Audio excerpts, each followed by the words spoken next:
the cyborg monster, the anti-Godzilla weapon, the machine dragon, the giant robot monster, the apex titan. On this first episode of Kaiju Spotlight, we will be looking at Mechagodzilla.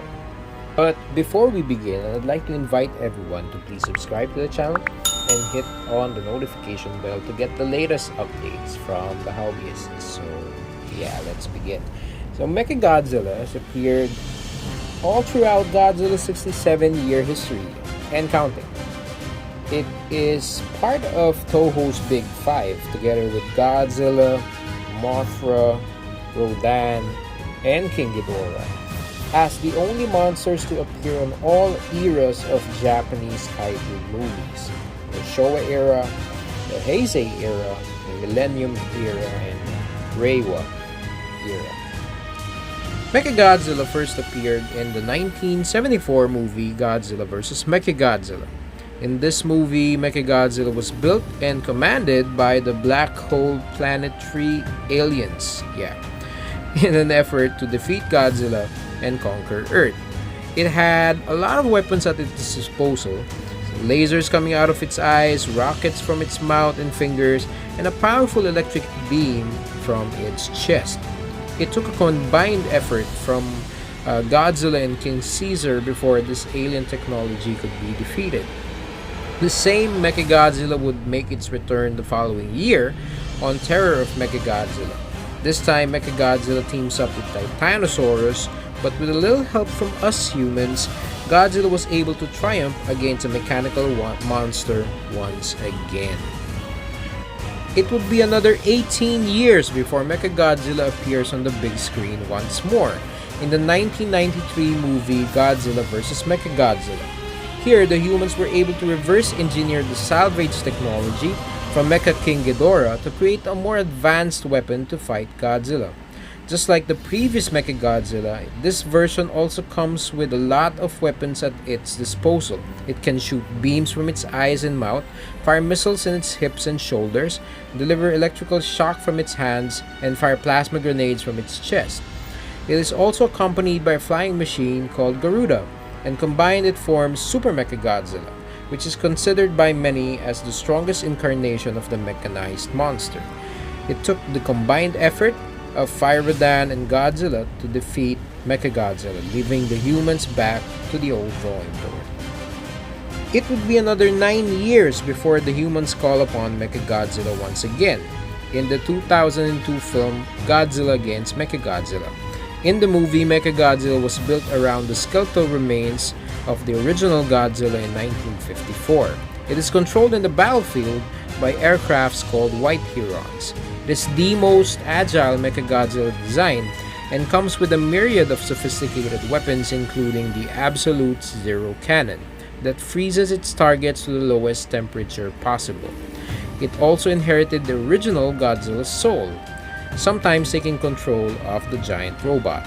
The fight with Godzilla ended in a draw, with Godzilla wounded by Mechagodzilla's Absolute Zero Cannon and Mechagodzilla unable to fight with a severed arm and low power.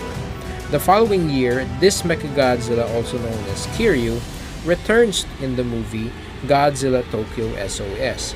Here, the giant robot receives another round of upgrades and a big assist from Mothra to stop Godzilla. But before Mechagodzilla could finish off Godzilla, the soul of the original Godzilla took over the giant robot and carried Godzilla to the sea. Kiryu is by far my most favorite Mechagodzilla, and it's probably the reason why I started collecting Godzilla figures and eventually making this channel. So yeah. After 14 years, Mechagodzilla would appear on the Godzilla anime trilogy in 2017 as humanity's last hope.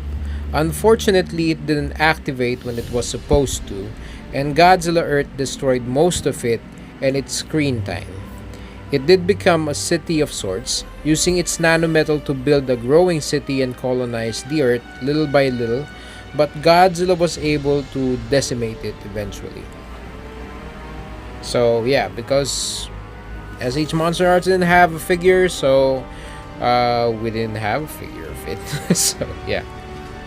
Mechagodzilla went on to appear on the other side of the world in the 2018 Hollywood adaptation of the novel The Ready Player One.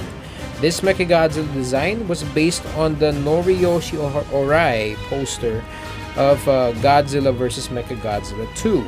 Rather than being an actual giant robot, here Mechagodzilla is summoned as a playable character or a artifact in a virtual reality game.